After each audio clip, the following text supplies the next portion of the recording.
الحمد لله والصلاة والسلام على عباده الذين اصطفى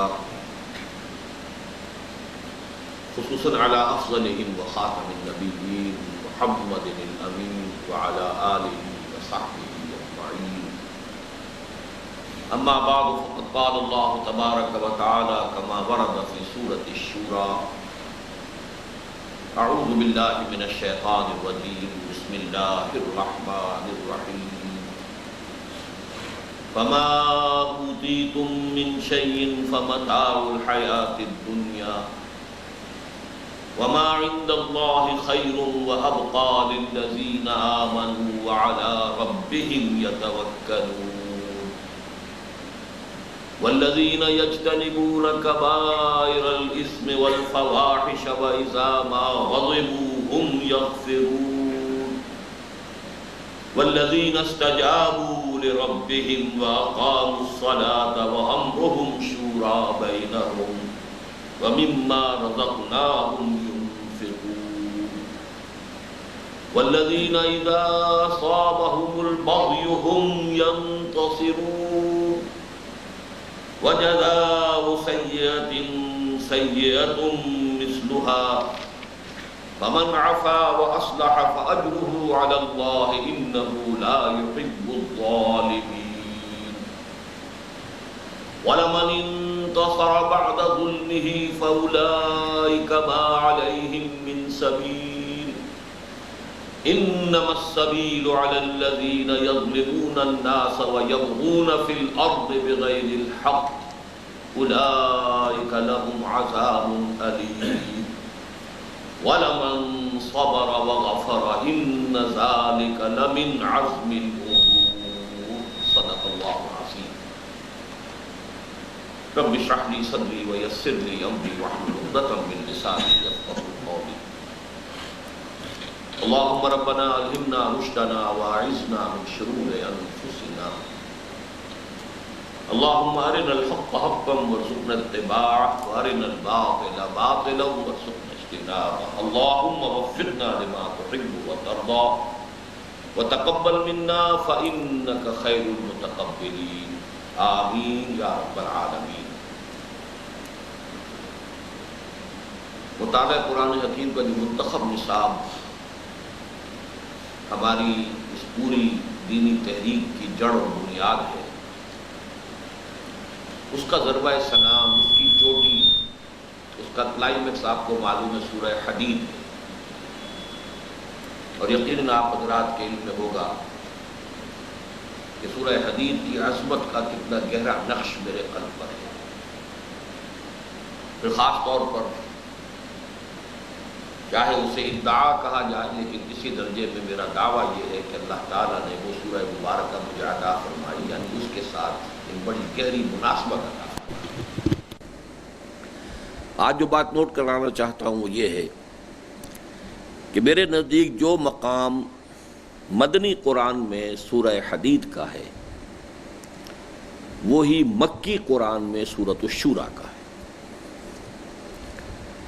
اسی قسم کی جامعیت کبریٰ اور خصوصاً دین کا جو تکمیلی تقاضا ہے، جیسے وہاں فرمایا لقد ارسلنا رسلنا بالبینات وانزلنا معهم الکتاب والمیزان لیقوم الناس بالقسط. یہاں فرمایا اس سورہ مبارکہ میں سورۃ الشورى میں ان اقیموا الدین ولا تتفرقوا فیہ، اور اس کی مزید وضاحت وامرت لاعدل بینکم. یہ دین کا تکمیلی تقاضا ہے. تو سورہ حدید میں بھی اور سورہ شورى میں بھی اقامت الدین کے موضوع پر یہ قرآن حکیم کی جامع ترین صورت ہے سورۃ الشورى. ایک عجیب مناسبت اور بھی ہے. آپ کو معلوم ہے 2/3 قرآن جو ہے وہ مکی ہے، 1/3 مدنی ہے. گویا کہ مکی قرآن مدنی قرآن سے دگنا ہے. وہی نسبت یہاں ہے. 29 آیات سورہ حدید کی ہیں اور 53 آیات سورہ شورى کی ہیں. تقریباً وہی نسبت و تناسب بھی جو ہے حجم کے اعتبار سے بھی ان دونوں صورتوں کے مابین موجود ہے. اس سورہ مبارکہ کے جو اہم ترین 2 حصے ہیں اقامت دین کے اعتبار سے خاص طور پر، وہ ایک تو 9 آیات ہیں آیت نمبر 13 سے لے کر جس میں وہ الفاظ آئے ہیں ان اقیموا الدین ولا تتفرقوا فیہ، اور وہاں سے لے کر پھر 21ویں آیت تک 9 آیات ہیں یہ، اس لیے کہ 13ویں آیت کا شروع کا لفظ ہے شرع لکم من الدین ما وصی بہ نوحا والذی اوحینا الیک، اور 21ویں آیت آتی ہے ام لہم شرکاء شرعوا لہم من الدین ما لم یأذن بہ اللہ، اللہ نے تو ایک دین دیا ہے، ایک نظام دیا ہے، ان کے جو شرکاء انہوں نے ٹھہرا رکھے ہیں ان میں سے کسی نے کوئی دین دیا ہے، کوئی نظام دیا ہے؟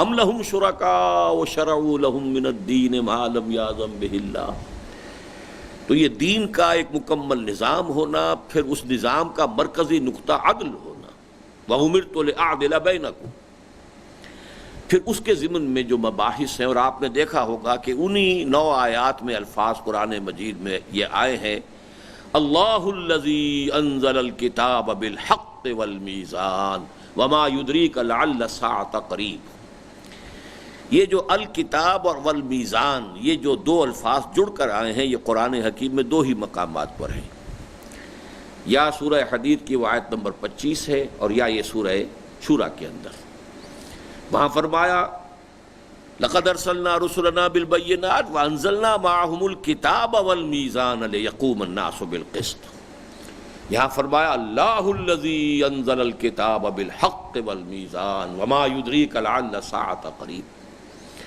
تو یہ 9 آیات جو ہیں ان میں سے اہم ترین پہلی 3 ہیں، زیادہ ہم نے انہی کو نمایاں بھی کیا ہے، زیادہ تفصیل سے گفتگو انہی پر ہوتی ہے، لیکن یہ ہے کہ حقیقت میں وہ مجموعہ 9 آیات کا ہے۔ اس کے بعد دوسرا مجموعہ جو ہے اس سورہ مبارکہ میں ان 8 آیات پر مشتمل ہے جو ابھی میں نے تلاوت کی ہیں، آیت نمبر 36 سے 43 تک۔ اس مجموعے میں اصلاً تو ہم یہ کہہ سکتے ہیں کہ اقامت دین کے لیے جد و جہد کرنے والے لوگوں میں جو اوصاف مطلوب ہیں ان کا بیان ہے، اس اعتبار سے وہ ہمارے لیے عملی نقطہ نگاہ سے اہم ترین مقام بن جاتا ہے۔ اگر ہم اپنے زوم کے مطابق اقامت دین کی جد و جہد میں اس وقت اگر ہم ہیں، مشغول ہیں، لگے ہوئے ہیں، ہمارا خیال یہی ہے، زوم یہی ہے، دعویٰ یہی ہے، ہم نے جماعت بنائی ہے تو اقامت دین کے لیے بنائی ہے، دین کے اس تکمیلی تقاضے کو پورا کرنے کے لیے بنائی ہے، اگرچہ وہ تکمیلی تقاضا جو ہے ابتدائی تقاضے پورے کر کے ہی انسان وہاں پہنچتا ہے، لہذا انفرادی اصطلاح کا مرحلہ بھی پیش نظر ہوتا ہے، دعوت کا مرحلہ بھی پیش نظر ہے، لیکن تنظیم اسلامی کا قیام جو ہے بالفعل اصل میں اس تیسری منزل کے لیے، اقامت دین کی جد و جہد کے لیے، ورنہ پہلے 2 مرحلوں کے لیے اور بھی ادارے موجود ہیں اور بھی جماعتیں موجود ہیں، اس کے لیے اور کوششیں ہو رہی ہیں، انفرادی اصلاح کے لیے بھی کچھ اور نظام بھی موجود ہیں، دعوت و تبلیغ کے بھی کچھ اور نظام بھی موجود ہیں، تو اس کے لیے تو کوئی علیحدہ اور جماعت کی ضرورت نہیں تھی، لیکن یہ کہ اقامت دین کے مرکز کے لیے اور اس کے ہدف کے طور پر سامنے رکھ کر تنظیم اسلامی قائم کی گئی۔ اب اس میں جو لوگ شریک ہوں انہیں اپنے اندر کیا اوصاف پیدا کرنے چاہیے، اور جو شریک ہو گئے ہیں انہیں اپنا جائزہ لینا چاہیے کہ آیا وہ اوصاف ان کے اندر ہیں یا نہیں۔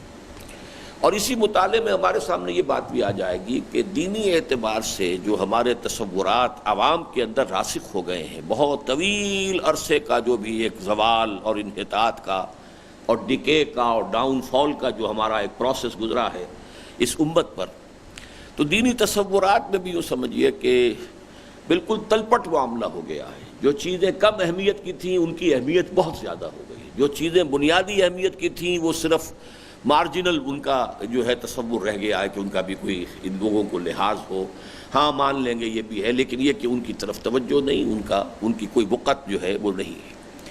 تو وہ بھی انشاءاللہ کہ اقامت دین کی جد و جہد کے لوگوں کے لیے کون سے اوصاف اور کس ترتیب کے ساتھ قرآن میں بیان ہو رہے ہیں، ظاہر بات ہے اس پر کوئی شخص اپنا ذاتی مقالہ لکھے تو وہ اور بات ہو جائے گی، اس کے اپنے تصورات جو ہیں وہ اس کے اندر شامل ہو جائیں گے۔ یہاں تو قرآن مجید نے اس کو بیان کیا ہے، اور اسی سورہ مبارکہ میں جس میں کہ حکم آیا ہے ان اقیموا الدین ولا تتفرقوا فیہ، اب یہ اوصاف آ رہے ہیں، تو ہمیں اپنا جائزہ لینا چاہیے اور بات کو سمجھنے کے ساتھ ساتھ اپنا ہر شخص جو ہے وہ جائزہ لیتا رہے، اور جہاں کوئی کمی محسوس ہو اسے اپنے دل میں کوئی بھی آخر نوٹ بک آپ کے دل میں بھی ہے، اس دل میں لکھ لے کہ اس کی تلافی اور اس کی کمی جو ہے اس کو پورا کرنا وہ اس کا اپنا زندگی میں اس کو اولیت دے گا۔ پہلی بات، فما اوتیتم من شیء فمتاع الحیات الدنیا، جو کچھ بھی تمہیں عطا ہو جائے وہ اس دنیا کی زندگی کا برتنے کا سامان ہے۔ اللہ نے تمہیں اس دنیا میں بھیجا ہے، یہ زندگی ہے، اس کے کچھ لوازم ہیں، اس کے کچھ تقاضے ہیں، اس کے لیے کچھ متاع، کچھ ساز و سامان کی ضرورت ہے۔ تو دنیا میں جو شے بھی تمہیں مل جائے، اور یہاں پہ من شیء، یہ جو تنکیر ہے، نکرہ ہے، یہ تفخیم کے لیے، بڑی سے بڑی شے بھی مل جائے، بہت بڑی دولت مل جائے، بہت بڑا کوئی محل مل جائے، کوئی بہت بڑا آپ کا کاروبار ہو جائے، لیکن یہ کہ کوئی بڑی سے بڑی شے بھی ہو، اس کو یہ سمجھ لینا چاہیے کہ یہ میری کوئی ملکیت نہیں ہے، یہ میرے لیے کوئی مستقل اہمیت کی شے نہیں ہے، متاع الحیات الدنیا، یہ دنیا کی زندگی کا ساز و سامان ہے۔ یعنی یہ نقطہ نظر اگر راسخ نہیں ہو گیا ہے، اگر ان چیزوں کی اہمیت نگاہوں کے اندر کھبی ہوئی ہے، اگر ان چیزوں کی قدر و قیمت دل کے اندر راسخ ہے، تو پھر پہلا قدم بھی اس راستے میں نہیں اٹھے گا، یا اٹھا دیا ہے تو گاڑی نوکنگ کرتی رہے گی، آدمی چلنا چاہے گا چل نہیں پائے گا، اس لیے کہ بیڑی تو پڑی ہوئی ہے۔ دنیا کی عظمت، دنیا کی اہمیت، دنیا کی توقیر، مظاہر دولت، اگر ان کی کوئی بھی اہمیت نگاہ کے اندر ہے تو پھر اس راستے پر چل نہیں پاؤ گے۔ پہلا قدم یہ ہے کہ دیکھ لو کہ دل سے یہ تو ہے کہ ہاں رہنا ہے تو بہرحال روٹی کھانی ہے، زندگی کے لیے ضروری ہے، ٹھیک ہے، کوئی نہ کوئی لباس بھی چاہیے تن کے ڈھانپنے کے لیے، یہ بھی صحیح ہے کہ کوئی چھت جو ہے وہ سر کے اوپر ہونی چاہیے، کوئی گھر ہونا چاہیے۔ متاع الحیات دنیا کی حد تک دنیا کے ساز و سامان سے ذہنی ربط ہو تو ٹھیک ہے، لیکن اسے کوئی قابل قدر شے سمجھ لینا، اس کی کوئی عظمت دل میں اگر ہے، اس کی کوئی توقیر ہے اور اس کی طرف جو ہے کوئی رجحان قلبی ہے، تو پھر جیسا کہ میں نے عرض کیا، پھر دہرا رہا ہوں، اس راہ پر آدمی نہیں چل سکتا۔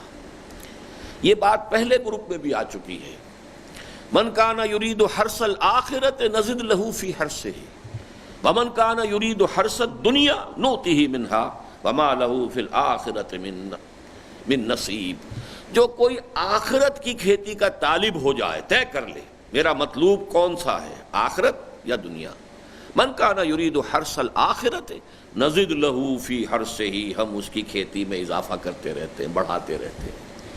ومن کان یرید حرث الدنیا، جو دنیا کا طالب بن گیا، نؤتہ منہا، ہم اس میں سے کچھ اسے دے دلا دیتے ہیں، چلو یہاں برت لو، کھا لو، پی لو، عیش کر لو، نؤتہ منہا وما لہ فی الآخرۃ من نصیب، پھر اس کا کوئی حصہ آخرت میں نہیں۔ وہ گویا کہ یہ مضمون ہے جس پر کہ پچھلا گروپ ختم ہوا ہے، وہ جو 8 آیات ہیں اس میں سے جو 20ویں آیت ہے، 21ویں آیت پہ میں نے کہا کہ وہ گروپ ختم ہوتا ہے، لیکن 20ویں آیت جو ہے وہ یہ ہے، فما من کان یرید حرث الآخرۃ نزد لہ فی حرثہ ومن کان یرید حرث الدنیا نؤتہ منہا وما لہ فی الآخرۃ من نصیب۔ اسی سے یہاں اب مضمون شروع کیا گیا کہ جو بھی وہ جو کہتے ہیں کہ شرط اول قدم اینست کے مجنون باشی، در رہے منزل لیلا کے خطر ہاست بسے، لیلا کی منزل جو ہے اس میں بڑے بڑے خطرات ہیں، تو شرط اول قدم اینست کہ مجنون باشی، پہلا قدم اس میں رکھنے کے لیے بھی شرط لازم یہ ہے کہ آدمی مجنون ہو چکا ہو۔ تو اسی طریقے سے سمجھیے کہ اس وادی میں پہلا قدم اس طریقے سے رکھا جائے گا کہ دنیا و ما فیہا، اس کی کوئی قدر دل میں نہ رہ جائے۔ برتنے کی چیزیں برتو، استعمال کرو، قدر نہ ہو اس کی کوئی عظمت نہ ہو قلب کے اندر، اس کا کوئی وقار نہ ہو دل کے اندر، اس سے خالی کر کے اپنے دل کو پھر اس وادی میں قدم رکھا جائے۔ یا رکھ چکے ہیں اور معلوم ہو کہ نہیں ان چیزوں کی تو اہمیت ہے اور دل جو ہے کشش محسوس کرتا ہے ان چیزوں کی طرف، تو پھر یہ کہ پہلا کام یہ کہ ذرا اس کو صاف کرو، پاک کرو۔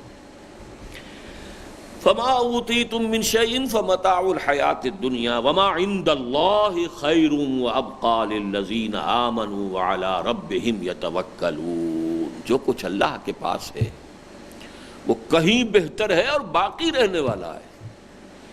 یہ تو کچھ بھی نہیں۔ دنیا و ما فیہا کی اگر اللہ کی نگاہ میں وقت ایک مچھر کے پر کے برابر ہوتی تو حدیث نبوی کے الفاظ یہ ہیں کہ اللہ کسی کافر کو یہاں سے ایک گھونٹ پانی بھی نہ دیتا۔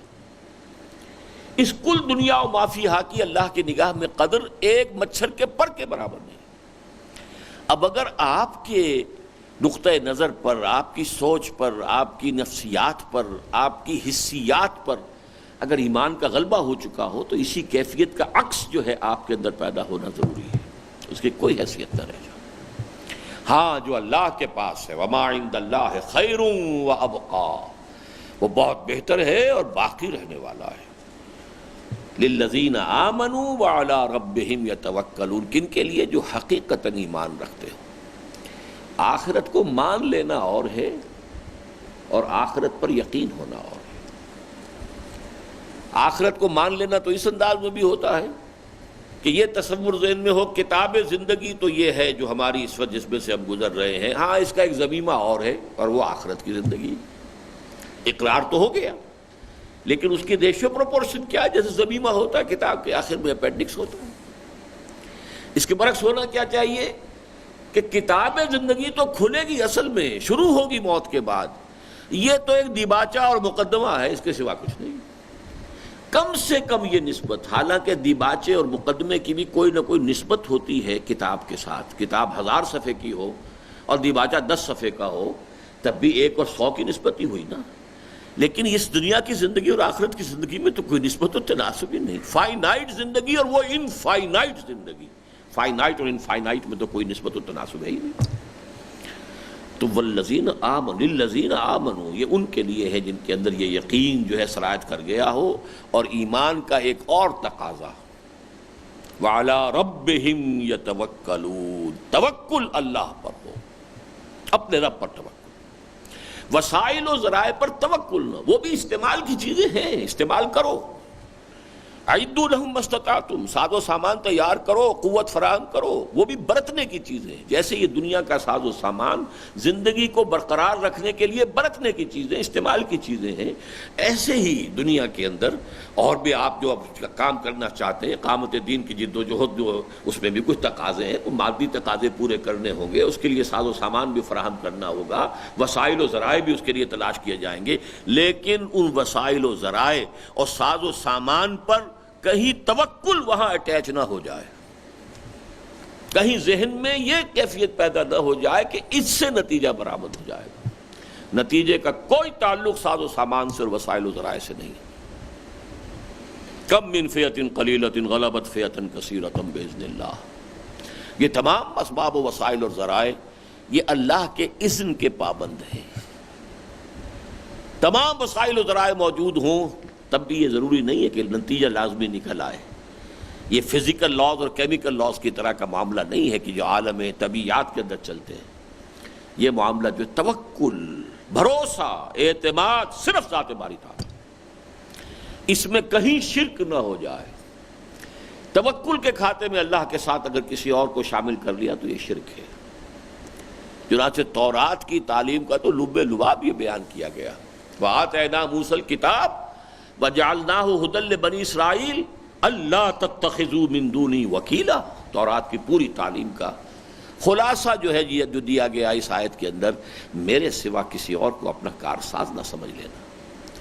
تو علی ربہم یتوکلون، تو دوسرا وصف ہمارے سامنے یہ آیا کہ وسائل و ذرائع کا استعمال ہوگا، جیسے زندگی کے لوازم کو بھی جو اس کی ضرورتیں ہیں اس کے لیے فراہمی کی جائے گی اور اس کو برتا جائے گا، لیکن اس کی قدر نہ ہو نگاہ میں۔ اسی طریقے سے دنیاوی وسائل و ذرائع جو ہیں کسی بھی جد و جہد کی کامیابی کے لیے امکانی حد تک ان کی تحصیل، ان کو حاصل کرنے کی کوشش کرنا اپنی جگہ ہے، ضروری ہے، لازم ہے، اعدوا لہم ما استطعتم، لیکن بھروسہ ان پر نہیں۔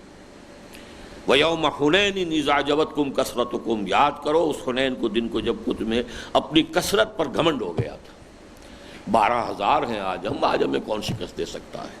اور حوازن کے تیر اندازوں کی طرف سے تیروں کی بوچھاڑ آئی ہے اور بگدڑ بچ گئی، پورا لشکر تتر بتر۔ بعض روایات میں تو آتا 30 صحابہ حضور کے ساتھ رہ گئے۔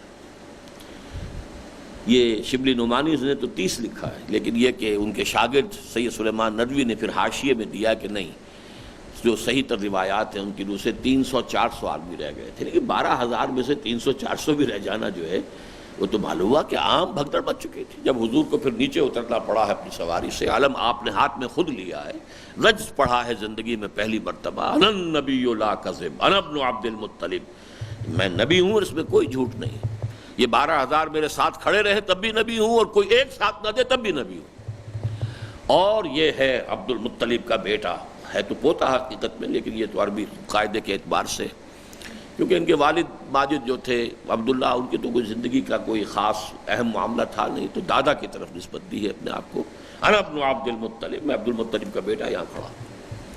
تو توکل جو ہے ذات باری پر۔ آگے چلیے اب، والذین یجتنبون کبائر الاسم والفواحش واذا ما غضبوا هم یغفرون۔ 2 اوصاف آئے پہلی آیت میں، 2 ہی آ رہے ہیں دوسری آیت میں۔ وہ لوگ کہ جو اجتناب کرتے ہیں، اپنے دامن کو بچائے رکھتے ہیں بڑے بڑے گناہوں سے اور بے حیائی کے کاموں سے، اور جب ان کو غصہ آ جاتا ہے تو ڈھانپ لیتے ہیں یا بخش دیتے ہیں، یہ میں بعد میں اس کی وضاحت کر دوں گا، دونوں ترجمے اس کے صحیح ہیں۔ پہلی بات کیا ہے، الذین یجتنبون کبائر الاسم۔ اب ذرا نوٹ کیجئے اس میں کہ اصل رجحان قرآن کا کیا ہے۔ ایک وہ مزاج ہوتا ہے جو مچھر چھانتا رہتا ہے، باریکیوں کے اندر پڑا ہوا ہے۔ یہ مچھر چھاننے والے جو ہوتے ہیں یہ اکثر و بیشتر سموچے اونٹ نگل جاتے ہیں، مچھر چھانتے رہتے ہیں۔ یہ بائبل کے الفاظ ہیں جو حضرت مسیح علیہ السلام نے ان کے زمانے کی جو یہود کی علماء کی قیادت تھی ان پر تنقید کرتے ہوئے کہا ہے، الفاظ فرمائے، تم لوگ مچھر چھانتے رہتے اور سموچے اونٹ نگل جاتے ہو۔ بڑے بڑے گناہ ہضم ہو رہے ہیں، چھوٹے چھوٹوں پر جو ہیں وہ مناظرے ہو رہے ہیں، اور اس پہ اکھاڑے بنے ہوئے ہیں، اس پر جو ہے ایک دوسرے کی تکفیر ہو رہی ہے۔ چھوٹی چیزوں کی اہمیت اور بڑی چیزوں کی طرف سے تغافل، یہ ہے بیمار مذہبی ذہنیت۔ اور ہماری اس امت کی بیماری کا کیا ٹھکانہ ہے، کتنی مزمن بیمار ہے یہ امت، کتنی پرانی ہے، کتنا زمانہ گزر گیا ہے، لہذا اس کے اندر یہ بیماری شدت کے ساتھ ہے۔ تقویٰ کے مظاہر میں بھی وہی باریک باریک چیزیں، ان کے اوپر نگاہ بھی ہے، ان پر ایک دوسرے کو کی گرفت بھی ہے، ایک دوسرے سے گفتگو بھی ہے، اس پر پھر مورچے بھی ہیں، اس پر پھر جھگڑے بھی ہیں۔ سود تم بھی کھاؤ ہم بھی کھائیں گے، سودی کاروبار تم بھی کرو ہم بھی کریں گے، ہم تمہیں کچھ نہیں کہتے تم ہمیں کچھ نہ کہو، سارا جھگڑا جو ہو جائے گا وہ ہو جائے گا، اوہو اس نے کھڑے ہوئے پانی پی لیا، چاہے وہ پانی اس غریب نے پیا نہیں، وہ صرف حلق اپنا تر کر رہا تھا کہ تقریر کرتے کرتے جو ہے اس کا گلا جو ہے خشک ہو گیا ہے، وہ پانی پینا اس معنی میں نہیں ہے، لیکن قیامت آ گئی، کھڑے ہوئے پانی پینا۔ یہ جو ہمارے ہاں تصور ہے، اسی طریقے سے مثبت اعتبار سے بھی وہ چھوٹی چھوٹی چیزیں جو ہیں وہ سنت عادت ہیں یا اور چیزیں ہیں، کھانے پینے کے معاملات میں ہیں، اب ان کے اوپر جو ہے مورچے لگے ہوئے ہیں، ان کی پوری تاکید ہو رہی ہے، تلقین ہو رہی ہے، اس کی تربیت ہو رہی ہے، اس کے اوپر جو ہے پوری طریقے سے لوگوں کو راسخ کیا جا رہا ہے، لیکن باقی اپنے کاروبار، اپنی زندگی، اپنی معاشرت، اس کی بڑی بڑی سموچی چیزیں جو ہیں، سموچے اونٹ وہ نکلے جا رہے ہیں۔ قرآن کا یہ ہے عجیب، اور نوٹ کیجئے 3 جگہ پر یہ لفظ آیا ہے، ایک جگہ نہیں۔ سورہ نساء کی آیت نمبر 31 میں فرمایا، ان تجتنبوا کبائر ما تنہون عنہ نکفر عنکم سیئاتکم وندخلکم مدخلا کریما۔ اگر تم ان بڑی بڑی باتوں کو چھوڑ دو گے جن سے تمہیں روکا جا رہا ہے تو چھوٹی چھوٹی چیزیں ہم دور کر دیں گے، نکفر عنکم سیئاتکم۔ اللہ کا انداز یہ ہے، ان تجتنبوا کبائر ما تنہون عنہ۔ اب جن چیزوں سے منع کیا جا رہا ہے ان میں بڑی بھی ہیں چھوٹی بھی ہیں۔ اچھا بڑی چھوڑ دو تم، چھوٹی کا ہم جو ہے وہ کچھ حساب کتاب بھی نرم لے لیں گے یا خود بخود دھلتی چلی جائیں گی، وہ نکفر عنکم سیئاتکم۔ ورنہ یہ ہے کہ تکفیر کے وہ معنی بھی ہیں، کفارہ بنا دیں گے، یا یہ کہ ان کو تمہارے دامن اعمال نامہ جو ہے دامن کردار سے اور اعمال نامے سے ان کو محو کر دیں گے۔ نکفر عنکم سیئاتکم وندخلکم مدخلا کریما۔ اسی طرح اسی انداز میں سورۃ النجم میں فرمایا، والذین یجتنبون کبائر الاسم والفواحش الا اللمم۔ وہ لوگ جو بڑے بڑے گناہوں سے بچے رہتے ہیں۔ ہاں فحش کا لفظ جو ہے وہ پورا کا پورا، یہ تو اصل میں یوں سمجھیے کہ چونکہ جیسے حدیث میں آتا ہے الحیاء شعبۃ من الایمان، بلکہ الحیاء کلہ من الایمان، حیا کل کا کل ایمان ہے۔ تو یہ حیا کا مسئلہ تو ایسا ہے کہ اس میں تو وہ یہ نہیں کہا بڑی بڑی بے حیائیوں سے بچے، حیا کو تو یوں سمجھیے کہ کل کے طور پر لیا ہے، بل فواحش، تمام جو بھی فحش چیزیں ہیں ان سے بچنا، لیکن گناہوں میں کبیرہ گناہ، والذین یجتنبون کبائر الاثم والفواحش واذا ما غضبوا هم یغفرون۔ اب اس میں اندازہ ہو گیا کہ ایسے وہ نہیں ہوتے کہ ان میں غصہ انہیں آتا ہی نہ ہو، یہ نہیں ہے، غصہ بھی فطرت انسانی میں اللہ نے رکھا ہوا ہے۔ کوئی چیز آپ کو ناپسند ہے، آپ کے دل میں اس کے خلاف ایک رد عمل پیدا ہوگا، اور جس درجے شدت کے ساتھ ناپسندیدگی ہوگی اتنا ہی پھر وہ شدید رد عمل بھی ہوگا۔ اسی طریقے سے اگر کسی نے آپ پر زیادتی کی ہے تو آپ کے اندر اس کے خلاف ایک غصہ پیدا ہوگا۔ تو غصے کا پیدا ہونا بری شے نہیں ہے، بلکہ جیسے کہ حدیث میں آتا ہے ایک شخص وہ ہے جسے غصہ جلدی آتا ہے، جلدی چلا بھی جاتا ہے، ایک وہ ہے جو آتا دیر میں ہے تو جاتا بھی دیر میں، چلو یہ دونوں برابر ہوئے۔ ایک وہ شخص ہے کہ جس کو غصہ آتا دیر میں ہے، جاتا جلدی ہے، یہ سب سے اچھا آدمی ہے، آتا دیر میں جاتا جلدی ہے۔ اور ایک وہ بدبخت ہے کہ آتا جلدی ہے جاتا ہے نہیں، جاتے بھی دیر لگاتا ہے، ڈیرا لگا کے بیٹھ جاتا ہے، تو یہ بدترین انسان ہے۔ تو غصہ فی نفس ہی اپنی جگہ پر فطرت انسانی کا ایک رد عمل ہے، لیکن وَإِذَا مَا غَضِبُوا، جب انہیں غصہ آتا ہے تو ان کا طرز عمل کیا ہوتا ہے؟ ہم یغفرون۔ اب یغفرون کا ایک اصطلاحی معنی ہے معاف کر دینا، یعنی وہ معاف کر دیتے ہیں، لیکن اس کا جو اصل لغوی مفہوم ہے ڈھانپ لینا۔ مغفر کہتے ہیں جو خود ہوتا ہے، سر کے اوپر رکھا جاتا تاکہ تلوار کا وار آئے تو اس خود کے اوپر وہ رک جائے، تو یہ اس غصے کو تھام لینا یا غصے کو چھپا لینا، یا جس کے لیے سورہ آل عمران میں بہترین الفاظ آئے ہیں، غصے کو پی جانا۔ وَالْكَاظِمِينَ الْغَيْظَ وَالْعَافِينَ عَنِ النَّاسِ، اب وہاں اس کا منطقی نتیجہ بھی بیان کر دیا، غصے کو پی جانے والے اور لوگوں کو معاف کر دینے والے۔ یہ یہاں گویا کہ اس لفظ کے اندر دونوں چیزیں آ گئیں، وَإِذَا مَا غَضِبُوا هُمْ يَغْفِرُونَ۔ جب غصے کا طوفان ان کے اندر اٹھتا ہے وہ اس کے اوپر وہ خود رکھ دیتے ہیں، وہ سرپوش جسے کہتے ہیں اس کے اوپر وہ آگ بڑکنے لگی تھی، وہ سرپوش رکھ دیا اس کے اوپر، تو اسے ڈھانپ دیا، اسے روک لیا، اسے چھپا لیا، اسے اندر ہی اندر پی لیا، اور یہ کہ ان کو معاف کر دیا جس کے بھی طرز عمل سے وہ غصہ پیدا ہوا ہے۔ تیسری آیت جو ہے اس میں گمبھیر ترین آیت ہے، اس میں ایک آیت میں اب 4 چیزیں آ رہی ہیں، اب تک کی ایک ایک آیت میں 2 چیزیں تھیں۔ والذین استجابوا لربہم، اور وہ لوگ جنہوں نے اپنے رب کی پکار پر لبیک کہا۔ اب دیکھیے اس کو اگر آپ عام رکھیں گے تو قرآن میں جو بھی اوامر آئے ہیں ان سب کے اوپر لبیک کہنی ہے، وہ اس کے اندر شامل ہو جائیں گے۔ اقیموا الصلاۃ، اس کو استجابت کیا ہوگی کہ ہم نماز قائم کریں۔ روزے رکھو، اس کی استجابت کیا ہوگی کہ ہم روزہ رکھیں۔ جہاد ہے، اس کے لیے استجابت کیا ہوگی؟ جاہدوا فی سبیل اللہ ہے تو جہاد کریں۔ وہ تو پھر سارے اوامر و نواہی آ جائیں گے، اس کے اندر پورا دین کے سارے تقاضے آ جائیں گے، لیکن یہاں جو ہے کانٹیکسٹ میں دیکھنا چاہیے۔ کانٹیکسٹ یہ ہے کہ اس پوری صورت میں اس آیت سے پہلے تک، بلکہ غالباً آخر تک بھی صرف ایک امر آیا ہے جمع کے صیغے میں اور ایک نہیں آئی ہے جمع کے صیغے میں، اور وہ امر کیا ہے؟ ان اقیم الدین، دین کو قائم کرو۔ اس کے سوا اس پوری صورت کے اندر جمع کے صیغے میں کوئی امر نہیں ہے، اور اس پوری صورت میں جمع کے صیغے میں کوئی نہیں ہے سوائے اس کے ولا تتفرقوا فیہ۔ یہ اصل میں تتفرقوا نہیں ہے، تتفرقوا فیہ۔ ایک تو تتفرقوا اپنی جگہ پر ہے، تفرقے میں مت پڑو، یہاں یہ کہ اس دین کے معاملے میں متفرق نہ ہو جاؤ۔ تمہارے اندر اختلاف ہو سکتے ہیں، تفصیلی احکام میں اختلاف ہو سکتے ہیں، رفع یدین ہے نہیں ہے اختلاف ہو سکتا ہے، دین کے معاملے میں اختلاف نہ۔ دین اور اقامت دین، دین تو ایک شے ہے، دین تو یہ ہے کہ کل نظام زندگی پر اللہ تعالیٰ کی حاکمیت قائم ہو جائے۔ دین تو یہ ہے کہ پورے نظام زندگی پر کتاب و سنت کی بالادستی جو ہے نافذ ہو جائے، یہ دین ہے۔ ان اقیم الدین، دین کو قائم کرو۔ ولا تتفرقوا فیہ، اس میں تفرق نہیں ہونا چاہیے، اس میں تفرقہ نہ ہو، نہ دین میں تفرقہ ہو اور نہ اقامت دین کا، اس میں کوئی اختلاف ہو۔ یہ جو کہ چونکہ صرف ایک آیا لہذا یہاں پر ہم یہ سمجھیں گے کہ اس سے مراد کیا ہے؟ وہ لوگ جو اقامت دین کی جو پکار ہے اللہ کی اس پر لبیک کہتے ہیں. والذین استجابوا لربہم. ویسے ان 9 آیات میں پھر امر کے صیغے آئے ہیں واحد کے لیے. وہاں مخاطب ہے محمد رسول اللہ. فلذالک فادع واستقم کما امرت ولا تتبع اهواهم وقل آمنت بما انزل اللہ من کتاب وامرت لاعدل بینکم. اب یہ سارے صیغے جو ہیں واحد کے صیغے ہیں. اس میں خطاب ہے ذاتی طور پر محمد رسول اللہ صلی اللہ علیہ وسلم سے. لیکن میں نے جو آپ کو بتایا کہ اس میں جمع کے صیغے سے ایک ہی امر آیا ان اقیموا الدین اور ایک ہی نہیں آئی ولا تتفرقوا فیہ.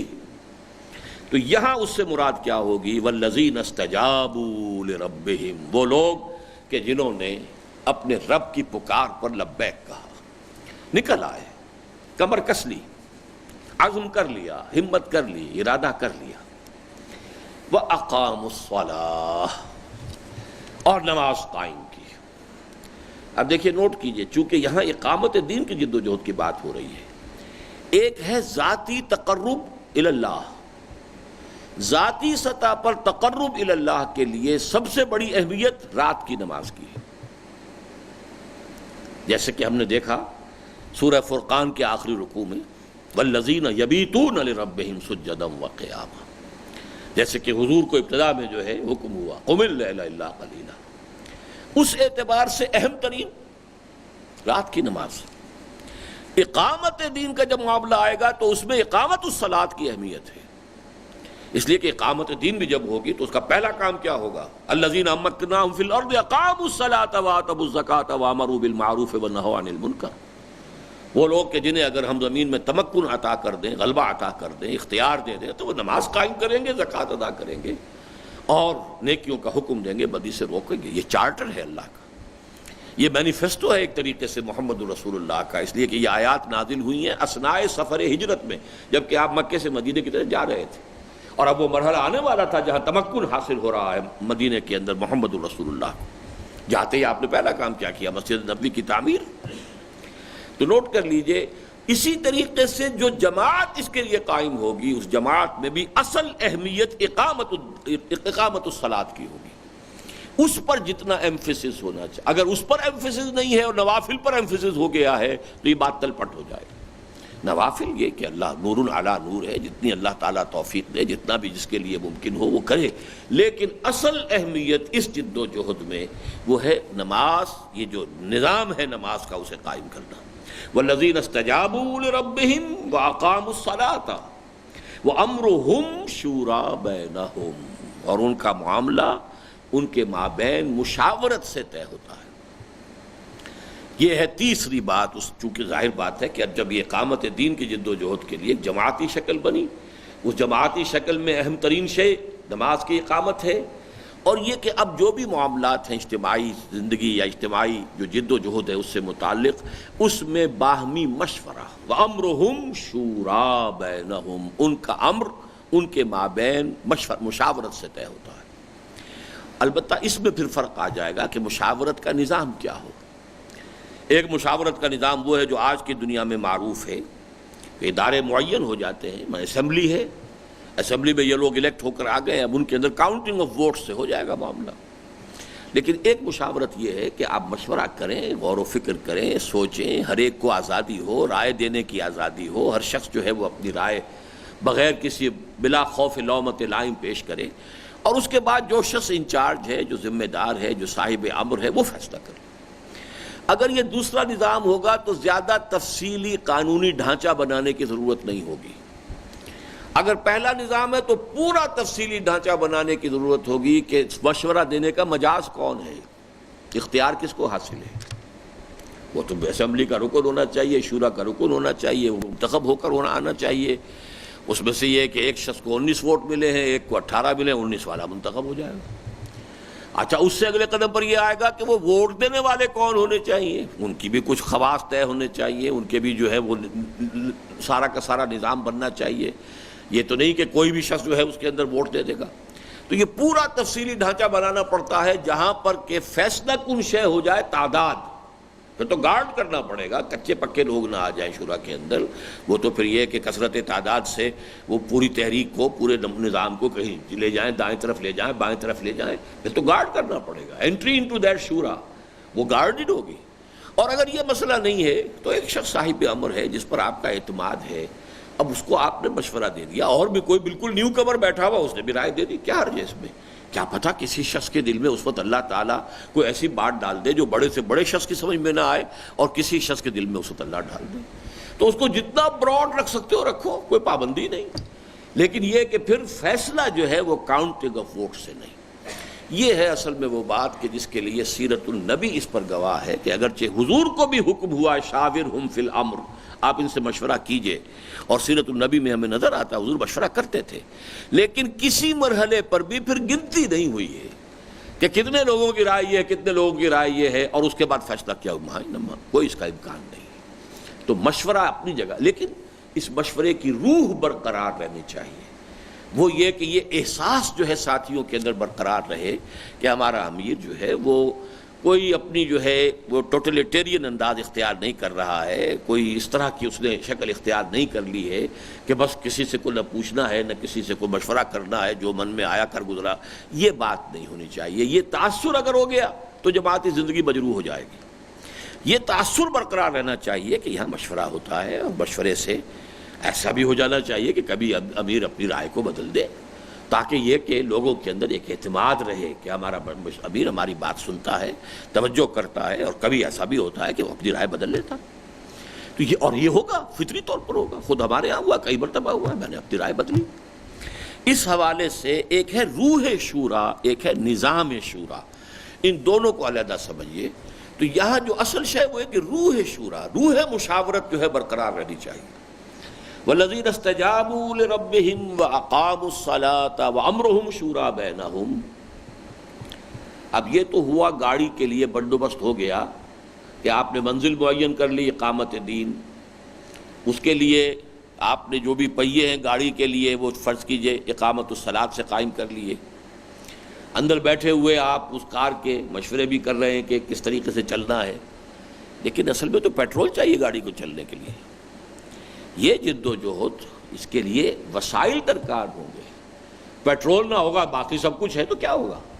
کھڑے رہیں گے وہی کہ وہی. وَمِمَّا رَزَقْنَاهُمْ يُنْفِقُونَ.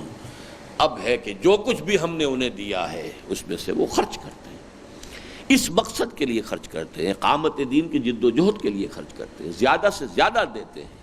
اب ظاہر بات ہے ہم نے اگرچہ ایک نظام بنایا ہے، وہ یہ کہ چونکہ ایک نظام ہے، اس میں کچھ ہمارے اخراجات ہیں، کوئی بجٹ بنانا پڑتا ہے، تو ہم نے اس کے لیے ایک 5% کی جو ہے ایک مقدار معین کر دی ہے. لیکن یہ 5% تو جس طریقے سے کہ ٹھیٹ دینی سطح پر 2.5% زکوٰۃ جو ہے وہی تو کل نہیں ہے. حضور نے فرمایا ان فی المال لحقا سوی الزکوٰۃ، مال میں زکوٰۃ کے علاوہ بھی بہت سا حق ہے. اور اس میں آپ نے کوٹ کی آیت البر، ہمارے منتخب نصاب کا درس دو. وَآتَى الْمَالَ عَلَىٰ حُبِّهِ ذَوِي الْقُرْبَىٰ وَالْيَتَامَىٰ وَالْمَسَاكِينَ وَابْنَ السَّبِيلِ وَالسَّائِلِينَ وَفِي الرِّقَابِ وَأَقَامَ الصَّلَاةَ وَآتَى الزَّكَاةَ. زکوٰۃ کا تو تذکرہ بعد میں ہو رہا ہے. یہ ابتدا میں جو ہے وَآتَى الْمَالَ عَلَىٰ حُبِّهِ ذَوِي الْقُرْبَىٰ وَالْيَتَامَىٰ وَالْمَسَاكِينَ وَابْنَ السَّبِيلِ وَالسَّائِلِينَ وَفِي الرِّقَابِ. یہ اضافی ہے، چونکہ حضور نے اس آیت کو اپنے اس قول کے دلیل کے طور پر پیش فرمایا کہ ان فی المال لحقا سوی الزکاۃ. اسی طریقے سمجھیے کہ زکوٰۃ یہ تو آپ کے غرباء اور مساکین کا حق ہے جو آپ کو نکالنا ہے، اور اس میں بھی ترغیب یہ کہ زیادہ نکالو، صرف 2.5% نہیں اور مزید نکالو. دوسرا کھاتا انفاق کا ہے، اللہ کے دین کی اس جد و جہد، اقامت دین کی جد و جہد، وہ انفاق فی سبیل اللہ ہے. ان دونوں کے جو میں نے کئی مرتبہ عرض کیا کہ یہ دو کھاتے بالکل ایک دوسرے سے جدا ہیں. پہلے کھاتے کے لیے لفظ صدقہ ہے، زکوٰۃ ہے، لیکن دوسرے کھاتے کے لیے جہاد بالمال، جاہدوا فی سبیل اللہ باموالکم، جہاد بالمال مقدم ہے ہر جگہ پر قرآن مجید میں، الا کہ کوئی جگہ مستثنیٰ ہو، لیکن عام طور پر جہاد بالمال جو ہے پہلے. وجاہدوا باموالہم وانفسہم فی سبیل اللہ انما المؤمنون الذین آمنوا باللہ ورسولہ ثم لم یرتابوا وجاہدوا باموالہم وانفسہم فی سبیل اللہ. تو جہاد بالمال اور انفاق فی سبیل اللہ، یہ در حقیقت یہ ہے اصطلاح اقامت دین کی جد و جہد میں مال لگانا. اب اس کو بھی یوں سمجھیے کہ ہم نے اس کے لیے اپنے رفقا سے 5% کے لگ بھگ جو ہے اس کو ایک قانون کے درجے میں رکھا ہے، لیکن یہ کہ اس کا مطلب تو نہیں کہ اسی کے پر اکتفا کی جائے، اور زیادہ اس میں اور اضافہ کیا جائے۔ وَمِمَّا رَزَقْنَاهُمْ يُنْفِقُونَ، وہ تو جتنا پیٹرول ہوگا اتنی ہی گاڑی جو ہے وہ فاصلہ طے کر سکے گی۔ تو یہ ایک آیت میں 4 صفات آ گئیں۔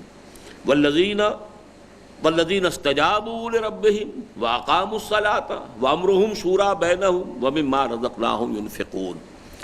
اب جو باقی جو ہے 5 آیات، یہ ایک بہت ہی اہم موضوع پر ہیں، اور اس میں آپ کو کنٹراسٹ دیکھنا ہوگا کہ اس سے متصلاً قبل سورہ ہے سورہ الف لام میم، سورہ حامیم السجدہ۔ سورہ حامیم السجدہ جو ہے یا سورہ فصلت بھی اس کا دوسرا نام ہے، اور اس کی بھی آیات ہمارے منتخب نصاب کے حصہ اول کے اندر شامل ہیں۔ ان الذین قالوا ربنا اللہ ثم استقاموا، اور اس میں یہ آیا ہے دعوت کے مرحلے پر، ومن احسن قولا ممن دعا الی اللہ وعمل صالحا وقال اننی من المسلمین ولا تستوی الحسنۃ ولا السیئۃ ادفع بالتی ہی احسن۔ دیکھو، بھلائی اور برائی برابر نہیں ہوتے، بھلائی کی اپنی تاثیر ہے، برائی کی اپنی تاثیر ہے۔ اب تمہارے ساتھ کوئی برائی کر رہا ہے، تم بھلائی کرو، اس کا نتیجہ نکلے گا ادفع بالتی احسن فاذا الذی بینک وبینہ عداوۃ کانہ ولی حمیم۔ تو یہ بھی ہو سکتا ہے کہ وہی کہ جس کے اور تمہارے درمیان بڑی دشمنی تھی، وہ تو آپ سے بیر رکھتا تھا، لیکن وہی آپ کا گہرا دوست بن جائے، دلی دوست بن جائے۔ تو یہ ہے طرز عمل جو مرحلہ دعوت پر ضروری ہے، لیکن مرحلہ اقامت پر آ کر بات تھوڑی سی بدلتی ہے۔ اب جماعتی زندگی ہے، اب جد و جہد ہے، یہ دوسری بات ہے کہ ایک مرحلے تک ہاتھ باندھ دیے جائیں، حکم دے دیا جائے کہ آپ ریٹیلیٹ نہیں کریں گے۔ یہ تو گویا کہ وہ جو انقلابی جد و جہد ہو رہی ہے وہ کس مرحلے میں ہے، اس کا قائد یا اس کی جو قیادت ہے وہ طے کرے گی۔ لیکن اصولاً اب بات کو بدلا جا رہا ہے کہ نہیں بدلا، کیوں؟ اس جد و جہد کے نتیجے میں جو نظام قائم ہونا اس میں بدلا ہے۔ وَلَكُمْ فِي الْقِصَاصِ حَيَاةٌ يَا أُولِي الْأَلْبَابِ، قصاص میں زندگی ہے ہوش مندو، وہ پورا نظام تو بدلے پر بنے گا۔ اس پورے نظام کے اندر جو ہے وہ تو در حقیقت اساس جو ہے قصاص ہے، یہ عفو پر نہیں ہے معاشرہ۔ عفو سے در حقیقت انفرادی روحانی ترفع تو ہو جاتا ہے، آپ کوئی انتقام لے سکتے تھے اور آپ نے نہیں لیا، معاف کر دیا، آپ کو روحانی طور پر ترقی حاصل ہو جائے گی۔ لیکن معاشرے کے لیے ہو سکتا ہے جسے آپ نے معاف کیا ہے اس کی حوصلہ افزائی ہو جائے، وہ کسی اور پر بھی وہی زیادتی کرے جو اس نے آپ پر کی تھی۔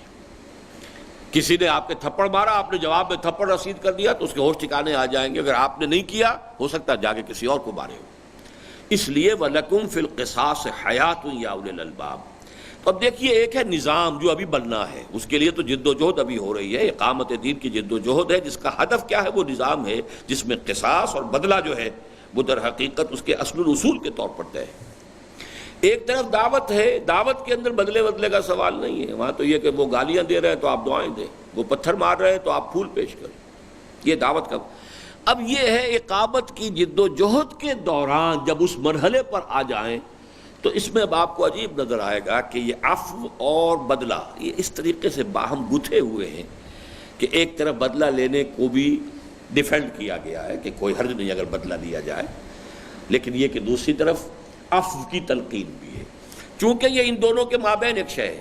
دعوت کا مرحلہ جو آ چکا ہے حامیم السجدہ میں، وَمَنْ أَحْسَنُ قَوْلًا مِّمَّنْ دَعَا إِلَى اللَّهِ وَعَمِلَ صَالِحًا وَقَالَ إِنَّنِي مِنَ الْمُسْلِمِينَ وَلَا تَسْتَوِي الْحَسَنَةُ وَلَا السَّيِّئَةُ ادْفَعْ بِالَّتِي هِيَ أَحْسَنُ فَإِذَا الَّذِي بَيْنَكَ وَبَيْنَهُ عَدَاوَةٌ كَأَنَّهُ وَلِيٌّ حَمِيمٌ۔ یہ ہے وہ مرحلہ، جانا ہے اقامت دین، نظام جس کے اندر کے بدلہ اور سزا اور تعزیرات اور حدود، اس کا پورا نظام آنے والا ہے۔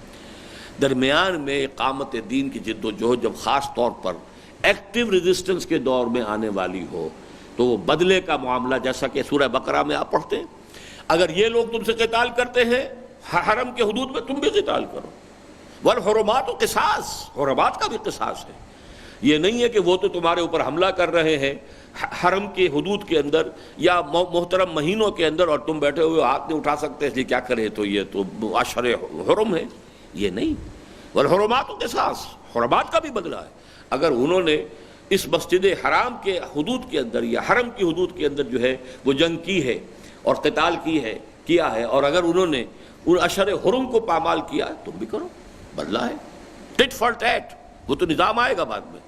لیکن ان دونوں کے مابین یہ ٹرانزٹری فیز ہے جو ان 5 آیات میں آ رہا ہے۔ اہمیت کتنی ہے دیکھیے کہ اس کے لیے 5 آیات اس ایک مضمون پر بحث کر رہی ہیں۔ والذین اذا اصابہم البغی ہم ینتصرون۔ اب دیکھیے کسی اخلاقی تعلیمات کی کتاب میں یہ آیت کبھی نہیں آئے گی۔ یہ قرآن ہے جو ہر طرف کے تقاضوں کو دکھاتا ہے۔ جیسے میں کہتا ہوں وہ آیت انتہائی عریاں آیت ہے قرآن مجید کی، انتہائی عریاں انقلابی آیت۔ لقد ارسلنا رسلنا بالبینات وانزلنا معهم الکتاب والمیزان لیقوم الناس بالقسط وانزلنا الحدید۔ ہم نے لوہا بھی اتارا۔ جو لوگ اس عدل اور قسط کے نظام کے قیام میں مزاحم ہو، تمہارے اندر طاقت ہے تو لوہے کی طاقت استعمال کرو، ان کے سروں کو کچلو۔ ننگی آیت ہے، بڑی عریاں آیت۔ یہ قرآن اللہ تعالیٰ کو، واللہ لا یستحیی من الحق، اللہ تعالیٰ کو تو حق کہنے میں کہیں کوئی جو ہے بات نہیں۔ اسی طریقے سے اب یہاں انتقام، ینتصرون، اس کی ترغیب دی جا رہی ہے۔ اخلاقی تعلیمات میں کبھی دنیا میں آپ یہ نہیں پائیں گے۔ والذین اذا اصابہم البغی، یہ بدھ مت کے بھکشو ایک دور تھا جس میں کہ تمہیں بدھ مت کے بھکشو بنے رہنے کی تلقین ہے، لیکن یہ کہ اس وقت بھی سینوں میں رکھو کہ لینا ہے بدلہ، اس وقت ہمارے ہاتھ روکے ہوئے ہیں۔ نغمہ ہے بلبل شوریدہ تیرا خام ابھی، اپنے سینے میں ذرا اور اسے تھام ابھی۔ ان سے انتقام لینے کے جذبات دل میں رکھو، پالو ان کو، ایک وقت آئے گا کہ تمہارے ہاتھ کھول دیے جائیں گے، پھر ان سے انتقام لینا۔ جیسے کہ حضرت بلال نے لیا ہے، امیہ ابن خلف سے جو انتقام لیا ہے، اس کو پکڑا ہے اور اسے عین بدر کے میدان کے اندر جو ہے اس کو ختم کیا ہے۔ ٹھیک ہے، ظاہر بات ہے جو کچھ اس نے کیا تھا حضرت بلال کے ساتھ، اس کے لیے حضرت بلال کے دل کے اندر انتقامی جذبات تو تھے نا۔ اب یہاں وہ عفو وغیرہ کا مسئلہ نہیں ہے، تو اس لیے والذین اذا اصابہم البغی ہم ینتصرون۔ البتہ پھر سن لیجئے، یہ اس اقامت دین کی جد و جہد کرنے والی جماعت کی قیادت کا کام ہوگا کہ کس وقت تک وہ روکے رکھتی ہے کہ ہاتھ بندھے رکھو، کفو ایدیکم۔ تو یہ تو ایسے ہی ہے کہ جیسے حضرت عمر رضی اللہ تعالیٰ عنہ نے قحط کے زمانے میں جو حد تھی چوری کی وہ ساقط کر دی تھی۔ چوری کی حد ختم نہیں کر سکتے تھے حضرت عمر، معاذ اللہ، قرآن مجید کی بات ہے، لیکن ساقط کر دی تھی کہ اب یہ تو چونکہ قحط کا عالم ہے، اس میں تو کوئی بھوک سے مجبور ہو کر بھی ہو سکتا ہے کہ چوری کر رہا ہو، لہذا ہاتھ نہیں کٹے گی۔ اسی طرح اس پیسو ریزسٹنس کے دوران میں اس چیز کا ساقط رہنا، اس پر دلیل نہیں ہے کہ وہ مستقل کوئی قانون ہے۔ مستقل قانون تو وہی ہے، وَلَكُمْ فِي الْقِصَاصِ حَيَاةٌ يَا أُولِي الْأَلْبَابِ۔ لیکن ایک دور کے اندر اس کے حکمت کا تقاضا یہ ہے، اس منہج انقلاب کی، کہ اس وقت ہاتھوں کو روکے رکھو۔ نغمہ ہے بلبل شوریدہ تیرا خام ابھی، اپنے سینے میں اسے اور ذرا تھام ابھی، ایک وقت آئے گا تمہارے ہاتھ کھول دیے جائیں گے۔ تو فرمایا والذین اذا اصابہم البغی ہم ینتصرون وجزاء سیئۃ سیئۃ مثلھا۔ دیکھ رہے ہیں عریانی، برائی کا بدلہ برائی ہے ویسی ہی۔ اس میں مفسرین ذرا زیادہ زور دے دیتے ہیں اس بات پر کہ اس سے زیادہ نہ ہو، ٹھیک ہے، ویسی ہی ہو، اس سے زیادہ نہ ہو، یہ بھی اپنی جگہ پر ہے، لیکن ویسی ہی، اس کے اندر اس اعتبار سے بھی زور ہے کہ اس میں جیسی بھی انہوں نے زیادتی کی ویسی زیادتی، تو دونوں طرف اس کو سمجھنا چاہیے۔ جزاء سیئۃ سیئۃ مثلھا۔ البتہ جیسا کہ میں نے عرض کیا تھا، اس میں عفو اور اس طریقے سے انتقام یا بدلہ لینے کے لیے اس کی اجازت کہہ لیں، اس کی جو بھی ایک یعنی پرمیشن کے ساتھ ساتھ، بلکہ ترغیب کے ساتھ ساتھ عفو کی تلقین بھی جاری ہے، اس لیے کہ یہ درمیانی دور ہے، وہ دعوت کا مرحلہ اور وہ اقامت کے بعد کا مرحلہ، یہ دور جو ہے گویا کہ اس کے بیچ کا ہے۔ تو اس لیے وَمَنْ عَفَا وَأَصْلَحَ فَأَجْرُهُ عَلَى اللَّهِ، جو شخص اپنے اس انتقام کے جذبے کو تھام لے، روک لے، معاف کر دے اور اصلاح کرے، معافی سے اصلاح کی بھی تو امید ہے۔ جہاں اس بات کی امید ہے کہ وہ شخص جو ہے وہ زیادتی کے اوپر اور ڈھیٹ ہو جائے گا، وہاں یہ بھی تو ہے کہ اگر اس کے اندر کوئی انسانیت کی رمق ہے تو اسے پشیمانی ہو جائے کہ میں نے اس شخص کے ساتھ یہ کیا تھا، اس نے میرے ساتھ یہ کیا، ادفع باللتی احسن، تو یہ ایک اصلاح کی شکل بھی پیدا ہو سکتی ہے۔ تو یہ دونوں رخ ہیں۔ اگر کوئی شخص اس دوسرے رخ کو سامنے رکھتے ہوئے ومن عفا واصلح فمن عفا واصلح فاجرہ علی اللہ، تو اس کا اجر و ثواب اللہ کے ذمے ہے، اللہ تعالیٰ اسے جزا دے گا، اسے ریوارڈ کرے گا، اس کو بدلہ دے گا۔ انہ لا یحب الظالمین، لیکن وہ ظالموں کو پسند نہیں کرتا۔ وہ عفو کی اس لیے نہیں تمہیں تلقین کرتا کہ ظالم اللہ کو پسند ہے، اللہ تو چاہتا ہے ظالموں کی سرکوبی ہو، لیکن یہ کہ کسی وقت حکمت کا تقاضا، بہتری اسی میں نظر آ رہی ہو کہ یہ شخص جو ہے اس میں آپ کو امکان نظر آتا ہے پشیمان ہو جائے، امکان نظر آتا ہے کہ اس کے ساتھ اگر خیر کیا جائے، معاف کر دیا جائے تو اس کے اندر کی کوئی سوئی ہوئی انسانیت جاگ اٹھے، کوئی خیر کا اگر کوئی جذبہ جو ہے اس وقت دبا ہوا ہے وہ کہیں وہ ایکٹیو ہو جائے، تو اس لیے ہے، ورنہ یہ کہ اللہ تعالیٰ کو ظالم پسند تو نہیں ہے۔ وَلَمَنِ انتصر بَعْدَ ظُلْمِهِ، اور یقیناً وہ کہ جو انتقام لیتا ہے، بدلہ لیتا ہے اس کے بعد کہ اس پر ظلم ہوا ہو، فَأُولَٰئِكَ مَا عَلَيْهِم مِّن سَبِيلٍ، تو ان پر، ایسے لوگوں پر ملامت کا کوئی جواز نہیں۔ یعنی اگر کوئی بدلے پر تلا ہوا بدلہ لیتا ہے تو آپ یہ نہیں کہہ سکتے تم گھٹیا کام کر رہے ہو، no, it is his right, he can forgo his right, اپنا حق کو چھوڑنا چاہے چھوڑ دے، اللہ سے اجر لے لے، آپ تقاضا نہیں کر سکتے اس سے کہ تمہیں معاف کرنا چاہیے، نہیں، اگر اس نے بدلہ لیا ہے تو آپ ملامت نہیں کر سکتے۔ وَلَمَنِ انتَصَرَ بَعْدَ ظُلْمِهِ، اس کے بعد کہ اس پر ظلم ہوا ہے، اگر اس نے انتقام لیا ہے، اس نے بدلہ لیا ہے، فَأُولَٰئِكَ مَا عَلَيْهِم مِّن سَبِيلٍ، ان کے اوپر کوئی سبیل، کوئی ملامت کا معاملہ نہیں ہے کہ آپ ان کے اوپر کسی درجے میں بھی کوئی لعن طعن کریں، ملامت کریں، نہیں، قطعاً۔ دیکھیے اس میں اس حد تک قرآن کا معاملہ جو ہے کس قدر اس میں ایک عدل و قسط کے نظام کو برپا کرنے کی اہمیت جو ہے، جو پہلو ہمارے دین کا سرے سے اوجھل ہے، سرے سے نگاہوں کے سامنے ہے ہی نہیں۔ ہمارے یہاں کا مذہبی طبقہ نظام اسلام کے قیام سے مطلب کیا سمجھتا ہے؟ حدود اور تعزیرات، قوانین نافذ ہو جائے، اور نظام جو محمد عربی نے قائم کیا تھا صلی اللہ علیہ وسلم، اس نظام کی طرف کچھ سے کوئی توجہ نہیں۔ ابھی جو ہمارے ساتھی گئے تھے افغانستان، تو وہاں بھی بڑے سے بڑے جو اتھارٹیز ہیں ان کا بھی گفتگو ہوئی ہے، تو معلوم ہوا کہ وہ تو کہتے صاحب روزی دینا اللہ کا کام ہے، ہمیں تو جو انہوں نے جرم کیا ہے اللہ نے اس کی سزا بتائی، انہیں سزا دے دینی، اللہ خیر سزا، یہ ہے ان کا، اور وہ ایک یہی تصور ہے عام طور پر مذہبی دنیا میں، اسی پہ وہ چل رہے ہیں۔ لیکن یہ کہ یہ بات ان کے سامنے نہیں ہے کہ حضرت عمر، اس وقت تو امیر المومنین یہاں بھی عمر نام سے ہی ہیں، ملا عمر، لیکن ایک امیر المومنین عمر کا وہ بھی تھے جن کا قول یہ تھا کہ اگر کوئی کتا بھی بھوکا مر گیا تو عمر ذمہ دار ہوگا قیامت کے دن، وہ کفالت عامہ کی ذمہ داری جو ہے اسے کیسے بھولے ہوئے۔ لیکن یہ کہ مذہب کے تصورات میں یہ چیز سرے سے شامل رہی ہی نہیں، صدیاں بیت گئی، اس کا کہیں ذکر ہی نہیں، لہذا وہ اب ہمارے ذہنوں کے اندر ہے نہیں۔ لیکن اس عدل اور قسط کا انداز دیکھیے، آپ کو معلوم ہے چھٹے پارے کی پہلی آیت، لا يحب اللہ الجہر بالسوء الا من ظلم،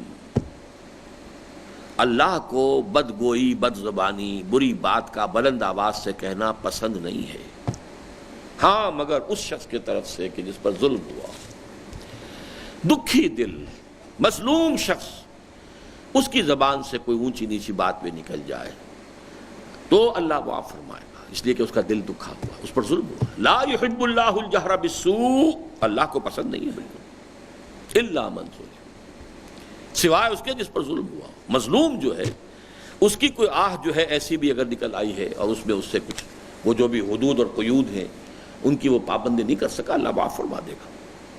وَلَمَنِ انتَصَرَ بَعْدَ ظُلْمِهِ فَأُولَٰئِكَ مَا عَلَيْهِم مِّن سَبِيلٍ، اور جو کوئی بھی انتقام لیتا ہے، بدلہ لیتا ہے اس کے بعد کہ اس پر ظلم کیا گیا تو اس پر قطعاً کسی ملامت کا کوئی جواز نہیں۔ اب دیکھیے جو آیت آ رہی ہے بہت گمبھیر آیت ہے، انما السبیل، ملامت جو ہے وہ تو ان کے لیے ہے، کن کے لیے؟ انما السبیل، ملامت کا جواز، ملامت کی راہ، لعن طعن کس پر ہونی چاہیے؟ اس مظلوم پر نہیں جس نے بدلہ لیا ہے۔ انما السبیل علی الذین یظلمون الناس ویبغون فی الارض بغیر الحق، اصل میں تو ملامت کے مستحق تو وہ ہیں جو لوگوں پر ظلم ڈھاتے ہیں۔ لوگوں کے حقوق پامال کرتے ہیں۔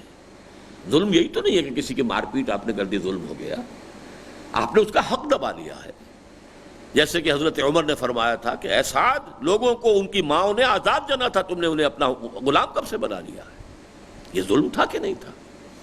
تو ظلم، لوگوں کے، عوام کے حقوق غصب کرنا، وہ لوگ جو ہیں اصل میں ملامت کے مستحق تو وہ ہیں۔ لعن تان کرنا ہے تو انہیں کرو۔ انما السبیل علی الذین یظلمون الناس، اور نمبر 2، اب دیکھیے دو ہی چیزیں ہیں دین کے اعتبار سے یہ بات بیان ہوتی ہے مختلف پہلوؤں سے، حقوق اللہ، حقوق العباد، اور یہاں پر حقوق اللہ کو بعد میں لائے ہیں۔ یبغون فی الارض بغیر الحق، وہ بغاوت کرتے ہیں زمین میں ناحق۔ یہ ہے جو اللہ کے خلاف بغاوت ہے، اپنی حاکمیت کا اعلان ہے، من مانی کرنے کا ارادہ ہے، اپنی قانون سازی کا اختیار۔ یبغون فی الارض، زمین میں وہ بغاوت کر رہے ہیں، طغا طغیانی حد سے گزرنا، بغاوت کرنا، بغا۔ یبغون فی الارض بغیر الحق، وہ سرکشی اللہ کے خلاف، بجائے اس کے کہ اس کے سامنے سر تسلیم خم ہو، اس کے قانون اور اس کے نظام کو تسلیم کیا جائے، وہ اللہ کے اس حاکمیت کے خلاف بغاوت کرتے ہیں اور اس کا منطقی نتیجہ عوام پر ظلم کریں گے۔ لیکن یہاں ان دو میں سے پہلی چیز کو پہلے مقدم رکھا گیا۔ دو نوٹ کرتے جائیے کہ وہ جو پہلا گروپ ہے اس سورہ مبارکہ کی آیات کا، جس میں کہ حضور سے کہا گیا کہہ دیجئے وَقُلْ آمَنْتُ بِمَا أَنزَلَ اللَّهُ مِنْ كِتَابٍ وَأُمِرْتُ لِأَعْدِلَ بَيْنَكُمْ، اعلان کر دیجئے کہ میرا ایمان ہے اس کتاب پر جو اللہ نے نازل فرمائی ہے، اور اس کتاب نے اللہ الذی انزل الکتاب بالحق والمیزان، اس کتنے میزان عطا کر دی ہے۔ سوسائٹی کے ہر فرد کے کیا حقوق ہیں، کیا فرائض ہیں، مرد کے کیا حقوق ہیں، کیا فرائض ہیں، عورت کے کیا حقوق ہیں، کیا فرائض ہیں، سارے فرائض اور حقوق کا ایک توازن ہے، میزان ہے، جس نے کہ ہر شے کی قدر کو معین کر دیا ہے۔ اور مجھے حکم ہوا ہے کہ میں تمہارے مابین عدل قائم کروں، امرت لأعدل بینکم۔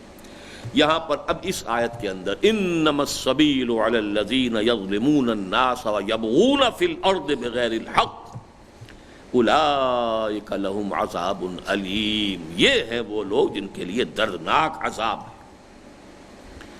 وَلَمَنْ صَبَرَ وَغَفَرَ، پھر آخر میں وہی بات آ رہی ہے جیسا کہ میں نے کہا تھا، یہ چونکہ دو انتہاؤں کے مابین ہے، اس میں یہ معاف کرنے کی تلقین بھی ساتھ کے ساتھ بدلہ، انتقام اور ظالموں کے خلاف اقدام اور ان کی لعنت و ملامت، یہ بھی سب ہے، لیکن ساتھ ہی جیسے پہلے بھی تھا وَمَنْ عَفَا وَأَصْلَحَ فَأَجْرُهُ عَلَى اللَّهِ، تو آخری آیت پھر آ گئی وَلَمَنْ صَبَرَ وَغَفَرَ فَأُولَٰئِكَ إِنَّ ذَلِكَ لَمِنْ عَزْمِ الْأُمُورِ، اور جو لوگ صبر سے کام لیں اور بخش دیں، معاف کر دیں، وَلَمَنْ صَبَرَ وَغَفَرَ فَإِنَّ ذَلِكَ لَمِنْ عَزْمِ الْأُمُورِ، تو یقیناً یہ بڑے ہمت کے کاموں میں سے ہے، بڑی قوت ارادی اس کے لیے درکار ہے، عزم الامور میں سے ہے۔